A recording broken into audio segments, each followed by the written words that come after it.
Let's learn about passive voice. And remember, if you have any questions after this video, I do have a unit with engaging lessons linked in the video description below. So check it out. To start, let's look at how passive voice differs from active voice. So in the active voice, the subject performs the action, and so the subject is the main focus of the sentence. So, for example, the teacher explained the lesson. The students completed the assignment. The focus of the sentence is in blue, the teacher and the students, and what they did is in red, explained and completed. However, in the passive voice, the object receives the action. The lesson was explained by the teacher. The assignment was completed by the students. Now, the focus is no longer the teacher and the students, but the lesson and the assignment.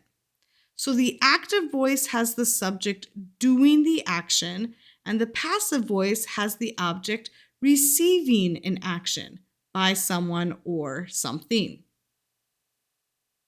All right, so let's look at how to create the passive voice. To build a passive sentence, follow this formula. Subject plus verb to be plus past participle plus object. Again, from our example, the lesson was explained by the teacher. When changing a sentence from active to passive voice, you move the subject to the object spot and you move the object to the subject spot. Or to say it more simply, switch the subject and the object. Next, use the verb to be plus the past participle. And then finally, to identify who or what performed the action, we use the preposition by. Let's look more closely at making active sentences passive, and we will start with the present tenses.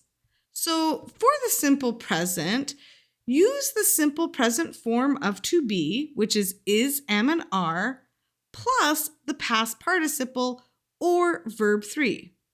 So for example, if the active sentence is, Unica bakes cakes, then in the passive sentence, we need to move the object cakes to the subject position.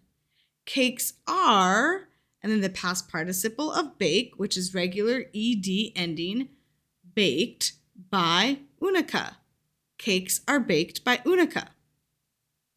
For the present continuous, we use is, am, and are, plus being is going to be our verb plus ing, and again, the past participle or verb 3. So the example, she is baking cakes, would become, cakes are being baked by her. Notice also that she as the subject needs to change to her when we move it to the object position.